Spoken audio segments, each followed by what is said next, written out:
स्वागत है आप सभी बच्चों का इस क्लास के अंदर। हम लोग कुछ ही क्वेश्चन करने वाले हैं नेटवर्किंग और डेटाबेस से रिलेटेड, जो कि आप लोगों के आईपी और सीएस दोनों ही बच्चों के लिए इम्पॉर्टेंट है। एंड आपने चाहे डोमेन में सीएस या आईपी में से कुछ भी चूज़ कर रखा है, तो आप दोनों ही बच्चों को ये चीज़ करनी है। तो section A, section B1 and B2 सारे बच्चों के लिए इम्पॉर्टेंट है। तो चलिए फिर कहानी शुरू करते हैं नेटवर्किंग और डीबीएमएस की एमसीक्यूज़ की।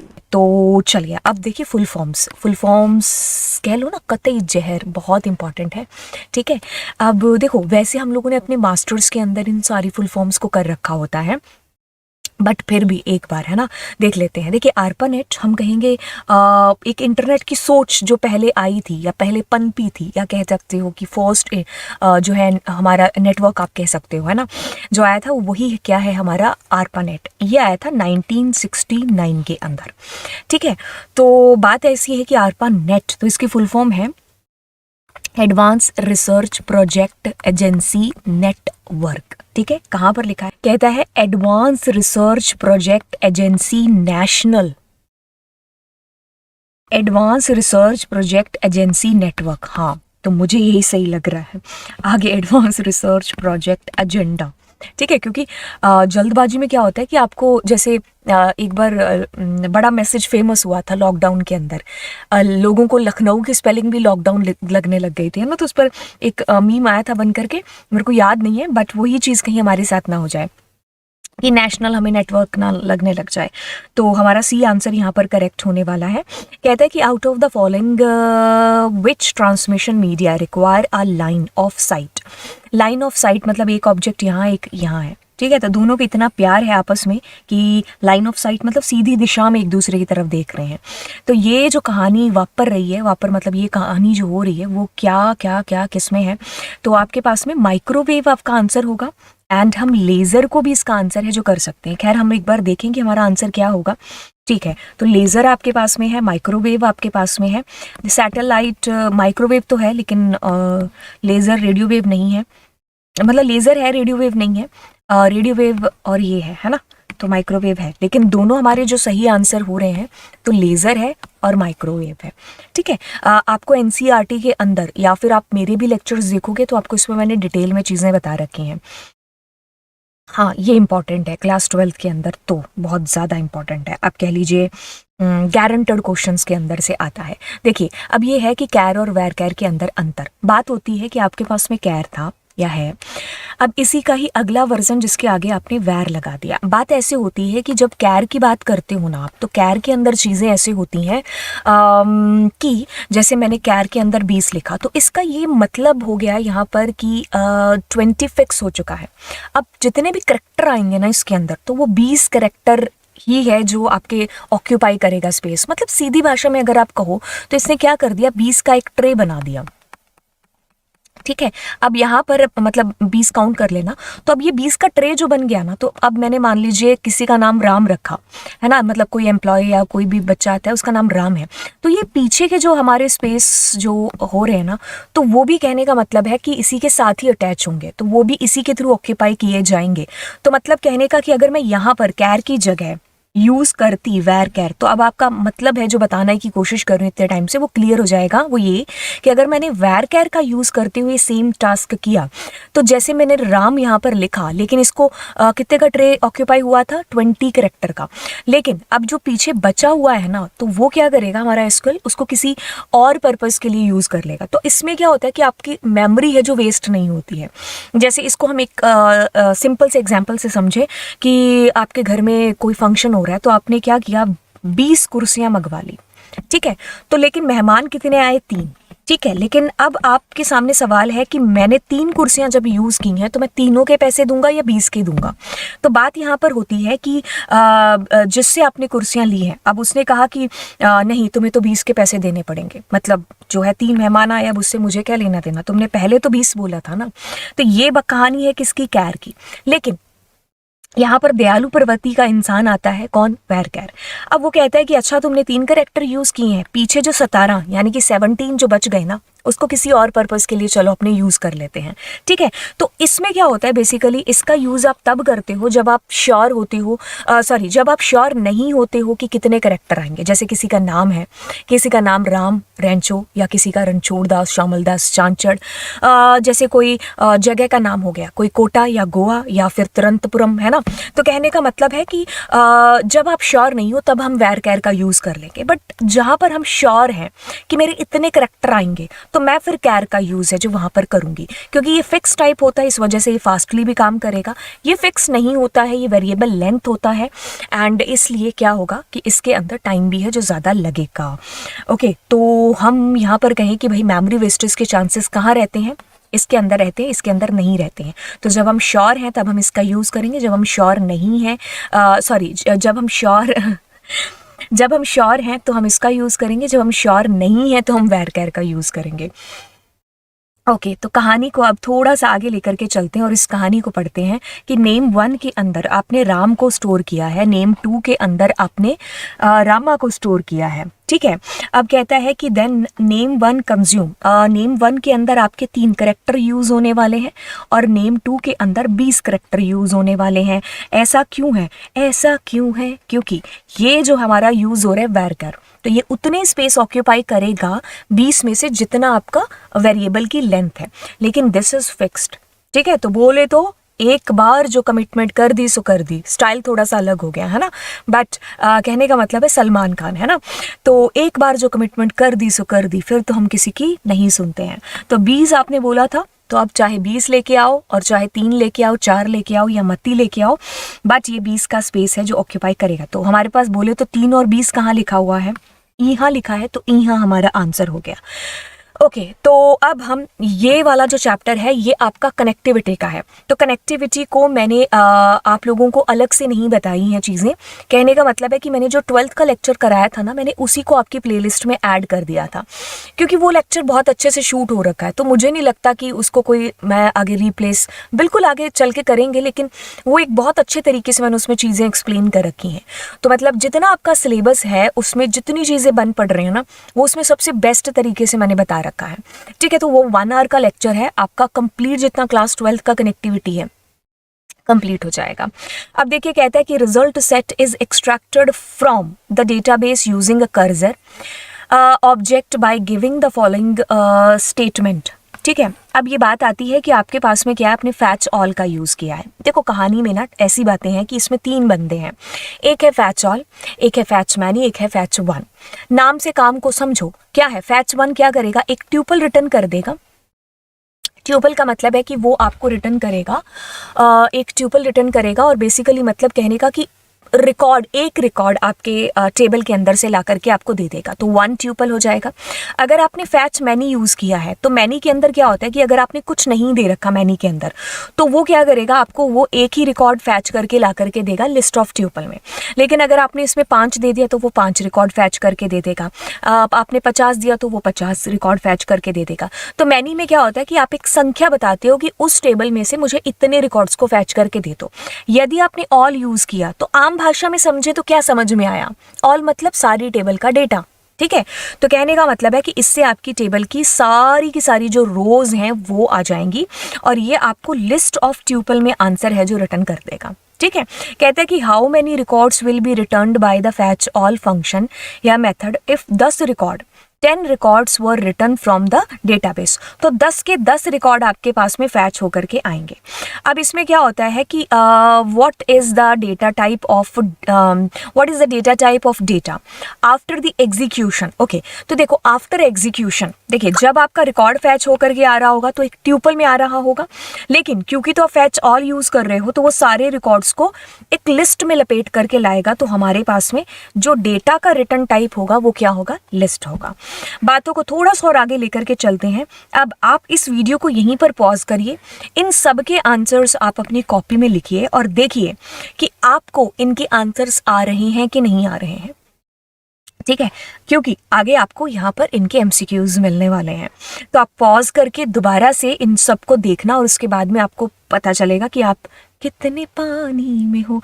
Display item code and item name whose price is more than 100 in the descending order of price. ठीक है, तो देखिए बात ऐसी होती है कि जब भी आपको किसी क्वेरी के अंदर descending order, ascending order, alphabetical order, sequence order, कुछ ऐसा दिया हो एक ऑर्डर को फॉलो करने के लिए, तो उसमें हमेशा हम ऑर्डर बाय का यूज़ करते हैं।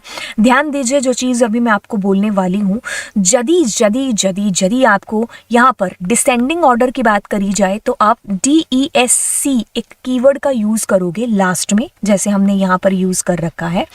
और अगर असेंडिंग ऑर्डर की बात हो रही है तो या तो तुम ASC लिख लो और या फिर कुछ मत लिखो, क्योंकि बाय डिफॉल्ट ASC होता है। डिसेंडिंग के लिए you need to give there DESC।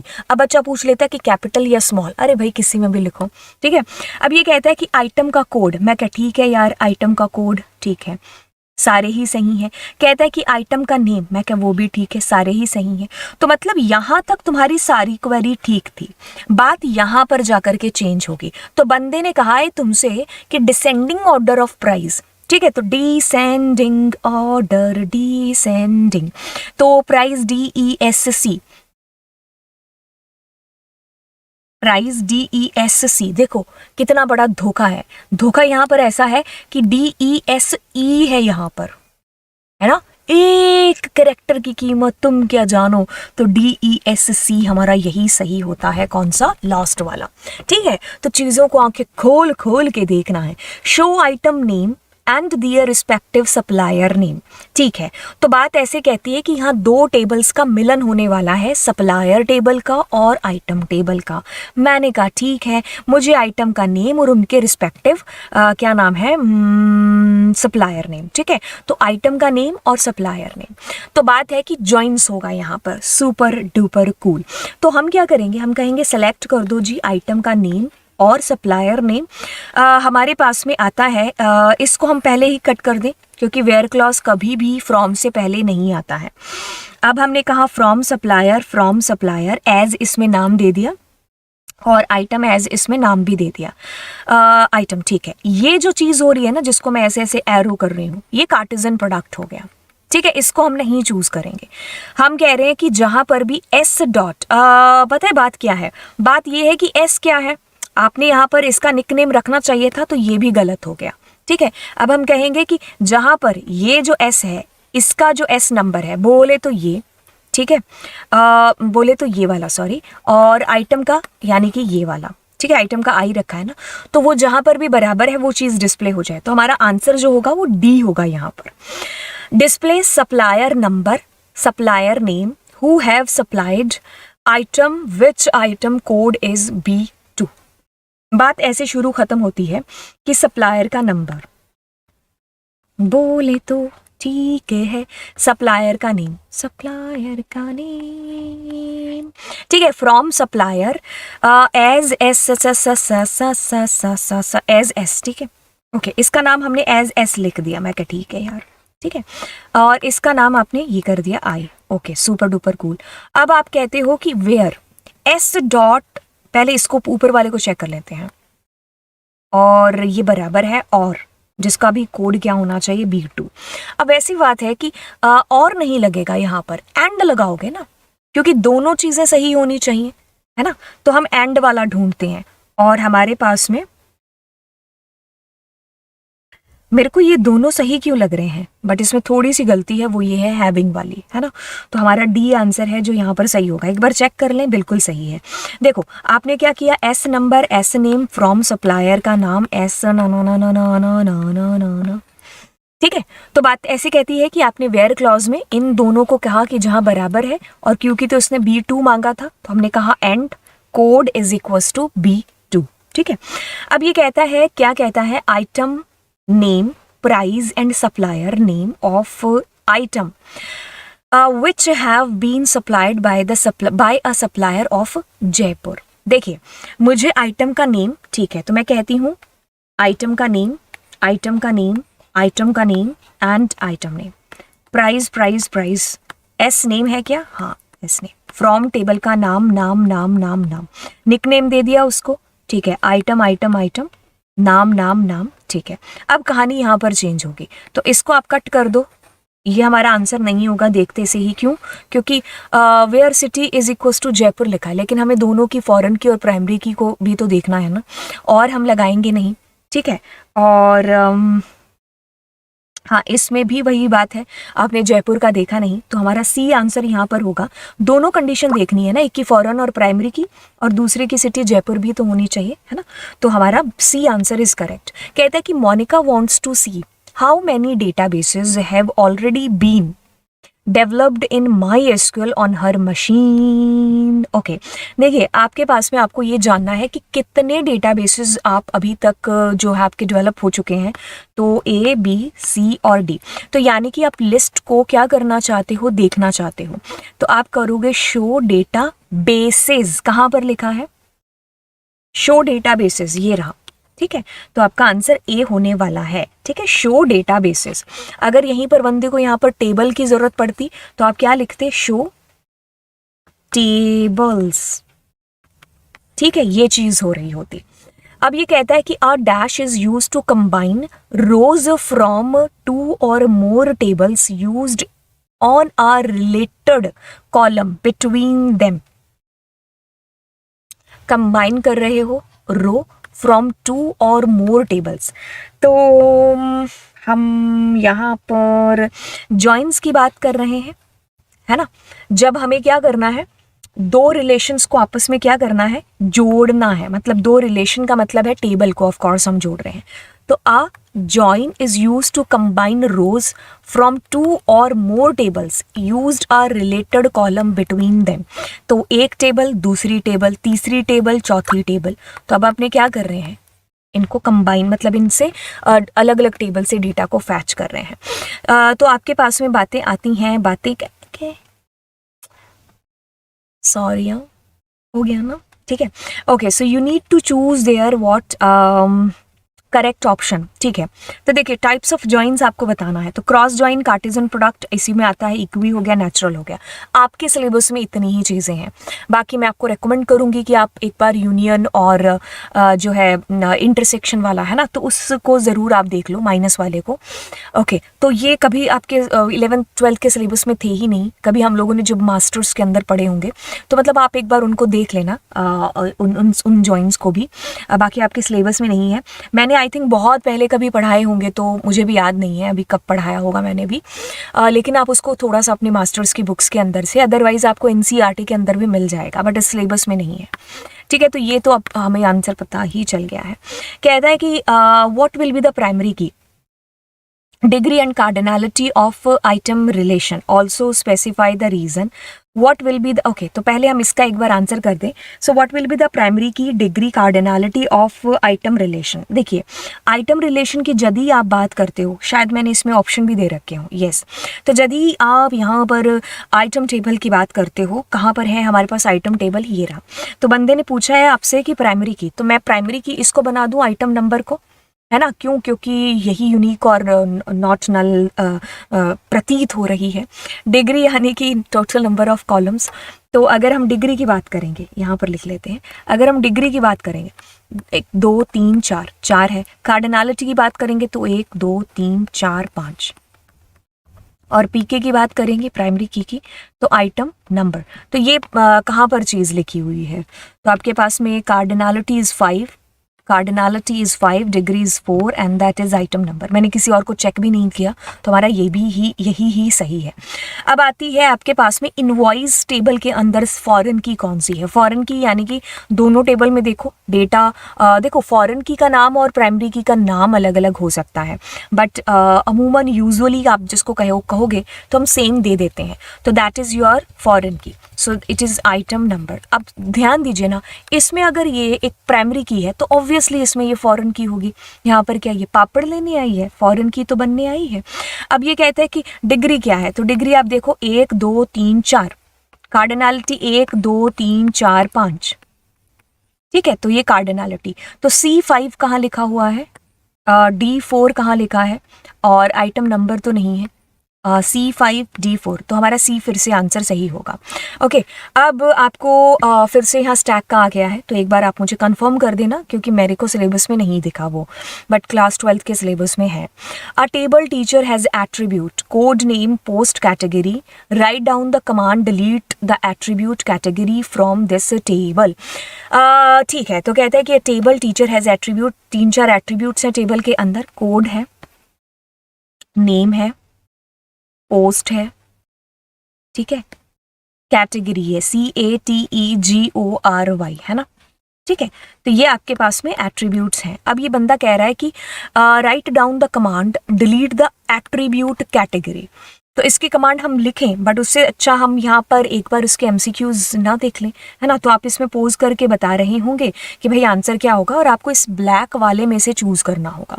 तो बात यहाँ पर ये आती है कि आपको डिलीट करना है एट्रीब्यूट। जब तक आप ढूंढो तब तक हम क्वेरी लिख देते हैं।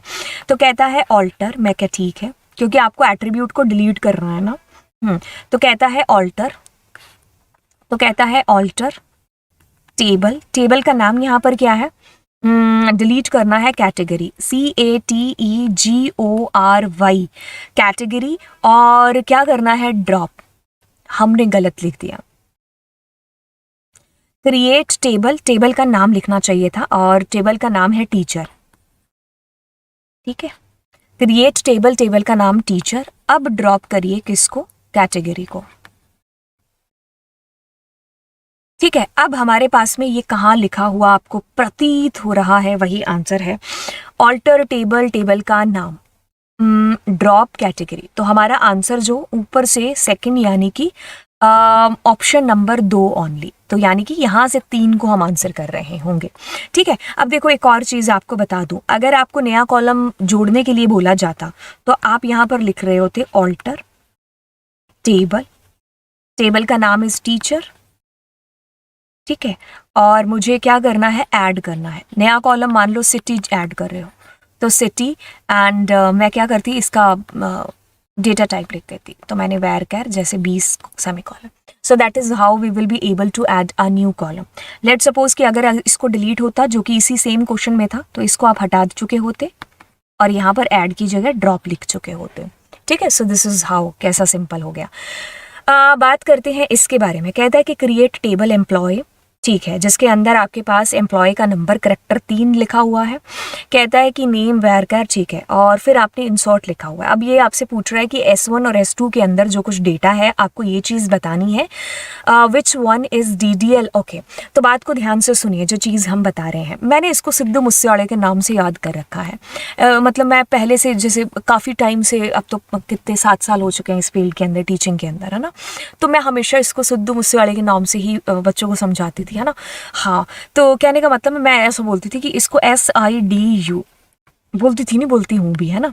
तो सिद्धू है, तो सिद्धू M आप यहाँ से याद कर लो, है ना, तो बड़ा ही सिंपल हो जाएगा। अब ऐसी चीज़ है कि बहुत सारी बुक्स के अंदर ना DML के अंदर आपको DQL भी है जो जाकर के मिलेगा। तो हमने भी खैर मास्टर्स वगैरह में काफ़ी सारी बुक्स देखी होंगी, तो कईयों में DQL के अंदर आपको सेलेक्ट लिखा होता है, कईयों में DML के अंदर लिखा होता है। तो ये कोई मुद्दा नहीं है, ठीक है। तो ऐसी जब चीज़ें होती हैं ना, तो वो ऐसे कॉम्पिटिटिव एग्जाम्स में कोई मतलब नहीं आती हैं, ठीक है, कि आप DQL के अंदर रखोगे या DML के अंदर रखोगे। तो हमने बहुत सारी जो वेबसाइट्स हैं उनके अंदर से हमने DML पढ़ा है, बहुत सारियों के अंदर हमने इसको DQL के अंदर पढ़ा है, ठीक है। तो वो चीज़ एक जो है अलग से आप रखिएगा, ठीक है। तो बाकी अगर हम ओवरऑल पूछे तो हम इसको DML के अंदर रखते हैं, ठीक है। आप ही की क्लास 12th की जितनी बुक्स हैं, तीनों की तीनों, सुमिता अरोरा, प्रीति अरोरा और NCERT, तीनों में अलग अलग चीज़ें लिखी हुई हैं, कोई किसी को बोल रहा है, कोई किसी को, है ना। ओके, तो हम सिद्धू के नाम से इसको याद रख लेंगे तो बहुत इजी हो जाएगा। और दूसरी चीज़ फिर मैंने बच्चों को ये भी याद कराया कि तुम्हें DDL याद नहीं हो रहा, चल कोई ना, DDL, तो एक कार्ड होते हैं ना, DDL कार्ड या BPL कार्ड, है ना। तो अपने ऐसा करते हैं क्या, DDL क्या कार्ड, ठीक है। तो कौन सा कार्ड है भाई, DDL कार्ड है। कार से क्रिएट है, ऑल्टर है, रीनेम है, ड्रॉप है। तो सिद्धू के नाम से कैसे याद करेंगे, सेलेक्ट है, इंसर्ट है, डिलीट है, अपडेट है ना। तो बिल्कुल याद हो गया, ठीक है।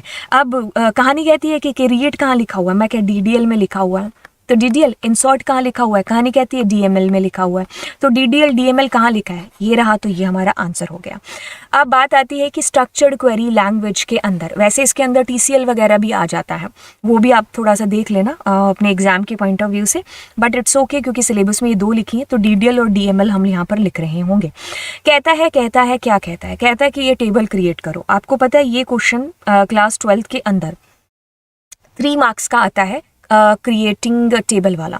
तो अपने यहाँ पर क्रिएट करते हैं with use not null and primary key 2 constraint करने हैं। क्या है क्रिएट, मैं कहा ठीक है यार, एक सेकेंड, क्रिएट टेबल, टेबल का नाम है कंपनी, COMPANY, ठीक है। अब इसके अंदर हम क्या करते हैं, स्टाफ ID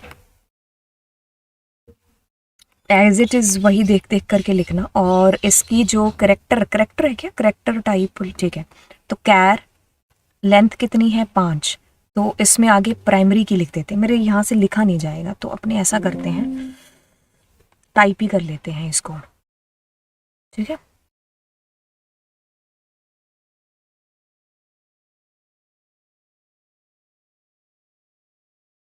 ठीक है, तो अपने क्या करेंगे, क्रिएट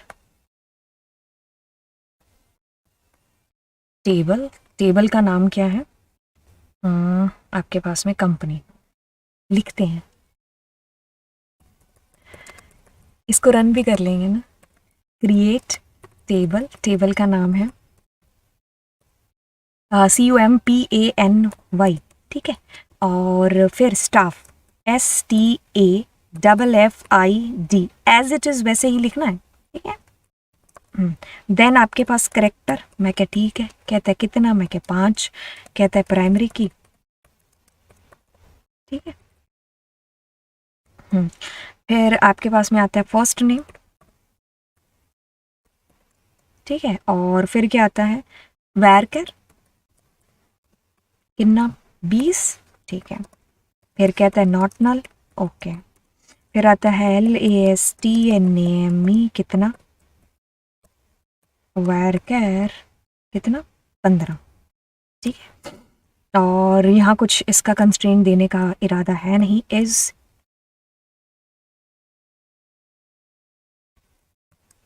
क्वालिफाइड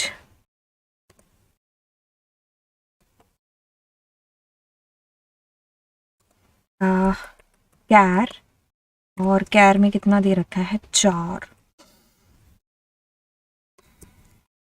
ठीक है। तो ये हमारी हो गई, और अब हम करते हैं MySQL, fill the password, use the database, okay, so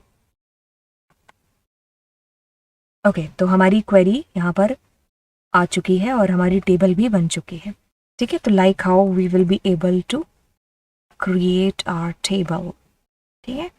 अब इस कहानी को आपको यहाँ पर बताते हैं।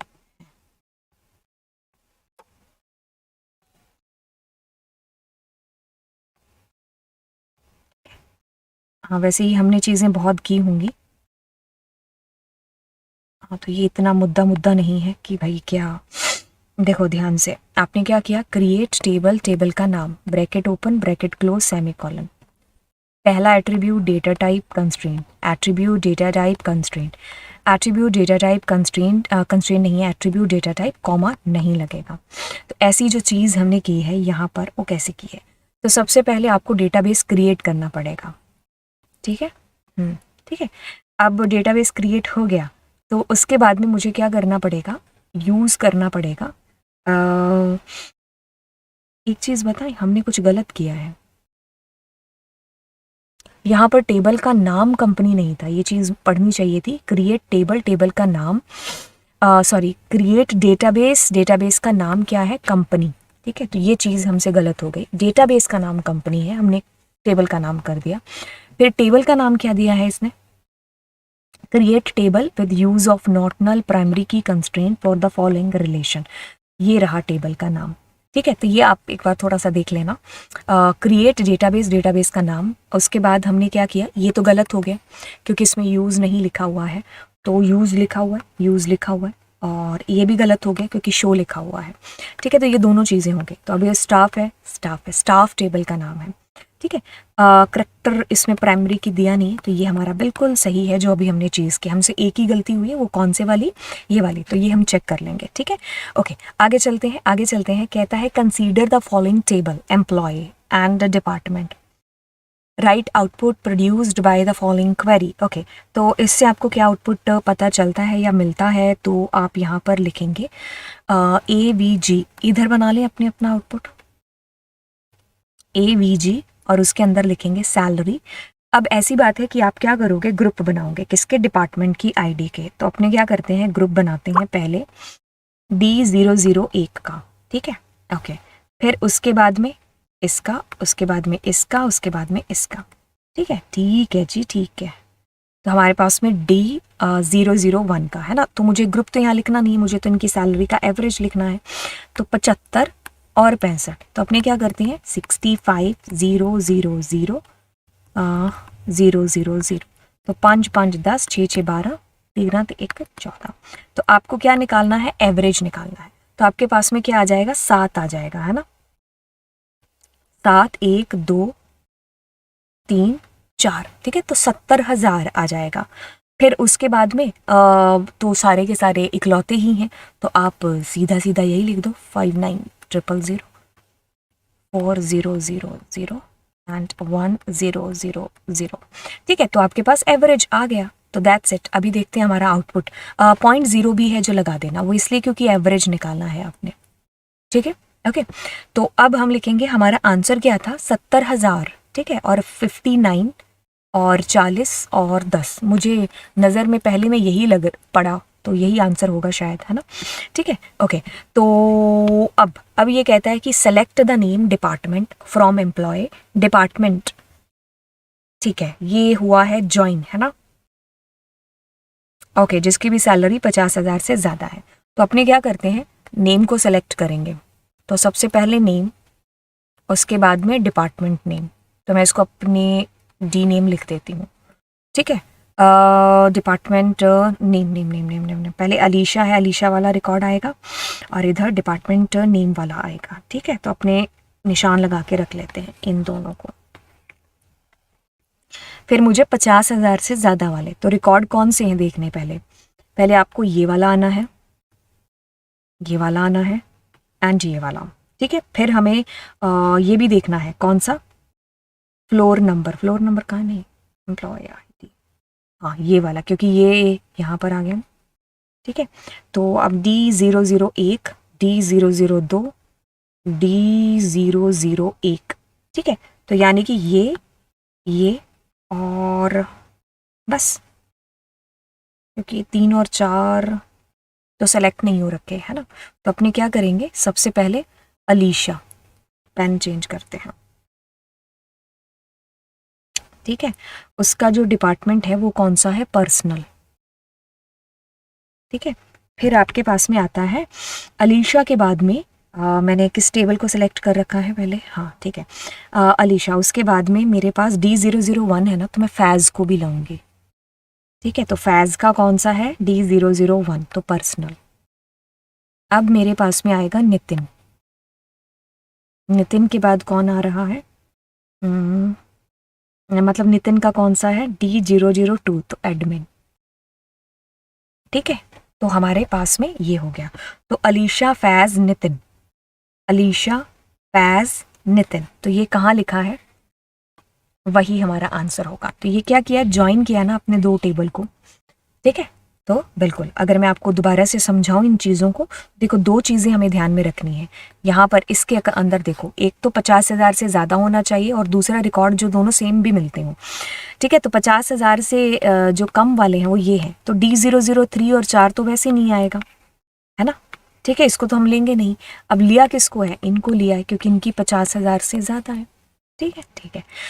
अब बात आती है कि आपको क्या करना है, नेम सेलेक्ट करना है, name from employee where salary, जहां पर सैलरी क्या है 59,000 ये है, और 40 ये है, और 65 यानी कि 65 ये है। ठीक है, कोई जॉइन वॉइन है नहीं, ऑर्डर बाय नेम, यानी कि असेंडिंग ऑर्डर में कराना है डिस्प्ले, ठीक है। तो आप क्या करोगे, पहले ABCD में अगर देखोगे तो पहले आएगा फैज़, फिर आएगा नवजोत NAVJOT, फिर आएगा NITIN, ठीक है। तो हमें ये ढूंढना है फैज़, नवजोत और नितिन, ठीक है। ठीक है, तो फैज़, नवजोत, नितिन, ये यहाँ पर गलत लिखा होगा मैंने, अरे असेंडिंग ऑर्डर ही दिया है ना, हाँ ठीक है। डिसेंडिंग दिया होता तो नितिन, नवजोत, फैज़ आता, ठीक है। अब ये कहता है एम्प्लॉय एंड डिपार्टमेंट, ओके। ये क्या है, आपके पास में 2 टेबल हैं, मैं क्या ठीक है 2 टेबल है। अब ये कहता है आपके पास में 2 टेबल हैं, एम्प्लॉय और डिपार्टमेंट, ठीक है। एम्प्लॉय ID सेलेक्ट करनी है, मैं क्या कर लेते हैं, जहाँ पर नेम लाइक नेम में 1 2 3 4 5 करेक्टर हैं, ठीक है। एम्प्लॉय ID सेलेक्ट करनी है, नेम में 5 करेक्टर किसके पास आ रहे हैं, ये काउंट करना बड़ा ही वो टफ हो जाएगा।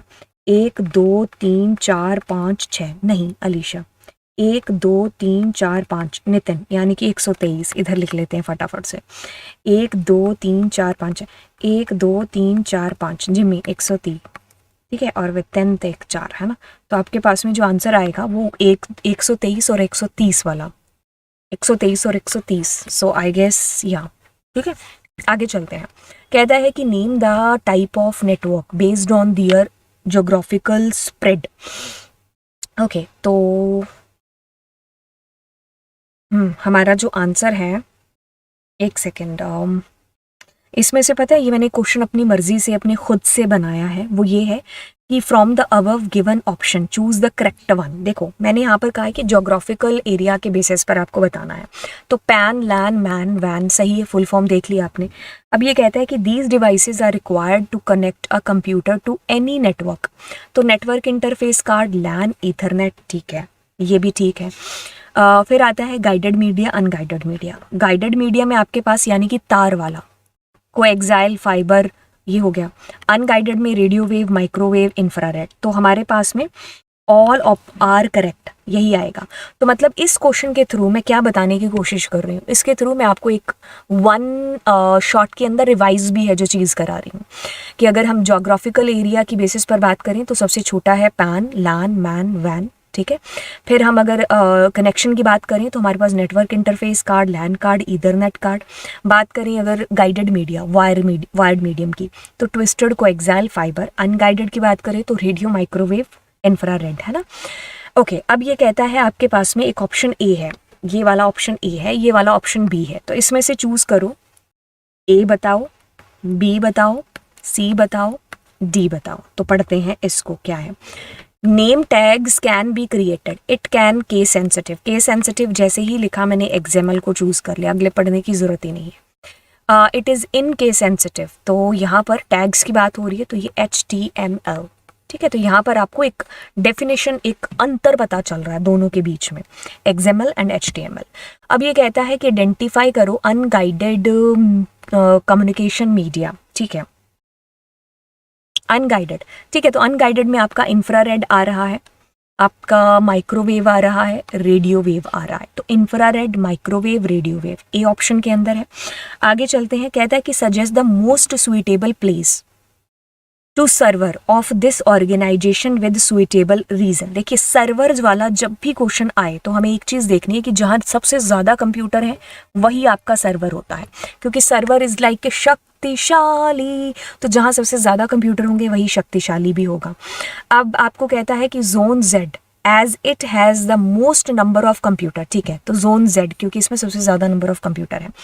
बात करते हैं इसकी, कहता है कि which device you suggest to be placed installed each of, देखिए ईच की बात करता है। देखो हर बिल्डिंग के अंदर, हर ब्लॉक के अंदर हमारे पास कंप्यूटर्स हैं, यानी कि यहाँ 50 कंप्यूटर है, यहाँ 130 है, यहाँ 40 और यहाँ 15 है। तो इनको कहीं ना कहीं कैसे ना कैसे सेट करना होगा, जोड़ना होगा, है ना। तो हम जिस डिवाइस का यूज़ करेंगे या तो हम स्विच के थ्रू इनको कनेक्ट कर लेंगे और या फिर हब के थ्रू कर लेंगे। तो इसका आंसर हमेशा रटा रटाया एक ही रहता है, केस स्टडी के अंदर आता है। तो हम हब या स्विच में से किसी को आंसर करेंगे। अगर बहुत ही स्वीटेबल पूछा है तो हम स्विच करके आएंगे, ठीक है, क्योंकि स्विच के अंदर जो है ब्रॉडकास्ट नहीं होता मैसेज और फालतू का ट्रैफिक भी जनरेट नहीं होता है। Suggest the placement of a repeater in the network with justification. Suggest the placement of a repeater, ठीक है। तो रिपीटर की बात करते हो तो रिपीटर हमारा ना, अगर हम कहें अप्रॉक्स कह लीजिए 70-75 से ऊपर 70-75 मीटर से ऊपर हम लोग हैं जो बेसिकली इसको प्लेस करते हैं, ठीक है। तो कहने का मतलब है कि यहाँ पर हमें क्या करना पड़ेगा, एक बार इनके बीच की दूरी देखनी पड़ेगी कि कितनी है। तो देखो अब अपने क्या करते हैं, हमारे पास में दो तरीके होते हैं, लेकिन एक बेस्ट वाला जो तरीका होता है वो ये होता है कि हम ना इनको जब कनेक्ट करें तो इनकी कम दूरी के बेसिस पर करें। जैसे कि सबसे पहले ना यहाँ जो टेबल दे रखी है जिसमें से दूरी डिस्टेंस बता रखी है, तो ये 40 है। तो 40 वाला कहता है एक्स से जेड, तो अपने क्या करेंगे एक्स से Z, तो ये 40 मीटर है। मैं क्या ठीक है। कहता है Z से Y, तो ये कितना है 60 मीटर। अब ये कहता है Y से U 70 मीटर, है ना। तो देखो 60 और 70, तो ये तीनों सबसे कम थे तो इसी से मैंने प्लेस कर दिया, ठीक है। वैसे मैंने ना इसको बड़े अच्छे तरीके से बता रखा है, तो आप क्या करिएगा इसी प्लेलिस्ट में चेक कर लेना, मैं डाल दूंगी case study questions how to solve, ऐसे करके एक लेक्चर होगा। तो ये मेरी एक चेन बन गई। अब इसमें देखो मुझे कहाँ पर ज़रूरत है, देखो अगर हम हमारे ऑप्शन के अंदर Y और U आता है तो हम इसको डाल देंगे, अदरवाइज 70 मीटर पर भी इतनी ज़्यादा ज़रूरत नहीं होती है। तो हम लिखने में जब क्वेश्चन को आएंगे तो हम इसको स्किप कर सकते हैं, बट अगर हम 70 इन दोनों के बीच भी रिपीटर को लगाएंगे तो भी हमारा क्वेश्चन गलत नहीं होगा। तो हमने यहाँ पर Y से U लिखा है, तो हमारे ऑप्शन के अंदर Y से U है नहीं है, है ना। तो हम कहेंगे नो रिपीटर रिक्वायर, ठीक है, क्योंकि कहीं कहीं 100 लिखा होगा, कहीं कहीं 70-80 लिखा होगा, तो हम लगाने को लगा सकते हैं, नहीं लगाने को नहीं लगा सकते हैं। क्योंकि ना ये जो केस स्टडी बेस्ड क्वेश्चन होते हैं इसमें देखो ये लिखा हुआ है क्या, सजेस्ट, तो सजेशन आपसे पूछा गया है। तो सजेशन इज लाइक कि कोई चीज़ जो थोपी नहीं जा सकती, है ना। मतलब तुम्हारी बुआ की लड़की तुमसे पूछ रही है कि मैं शादी में येलो कलर का लहंगा पहनूं कि पिंक पहनूं कि रेड पहनूं, है ना। तो वो आपका सजेशन मांग रही है, ठीक है। तो आप उस पर थोप नहीं सकते कि भाई तू ये वाला ही लहंगा पहन, है ना। तो वही चीज़ है यहाँ पर। तो ये क्वेश्चंस ऐसे ही होते हैं केस स्टडी बेस्ड, ठीक है। तो इसके अंदर मैंने आपको दूरी खैर बता ही दी है, बस इतना सा हमारा हो गया। तो देखो इसको दो तरीके से वैसे सॉल्व करते हैं। एक कि आप क्या करो, एडमिन ढूंढ लो, एडमिन मतलब हमारा सर्वर ढूंढ लो, जोन Z हो गया, तो उससे सबको कनेक्ट कर दो, एक तरीका ये है। दूसरा तरीका है कि छोटू छोटू जो दूरियां हैं, ठीक है, जैसे ये 70 वाला है ना, तो इससे जोड़ लो। बाकी इसमें और भी ट्विस्ट है और कहानियां हैं, तो ये आपको वहीं पता चलेगा हाउ टू सॉल्व के स्टडी बेस्ड क्वेश्चन वाली क्लास के अंदर, ठीक है। तो चलिए फिर आपसे मिलते हैं अब अगली क्लास में। Thank you so much.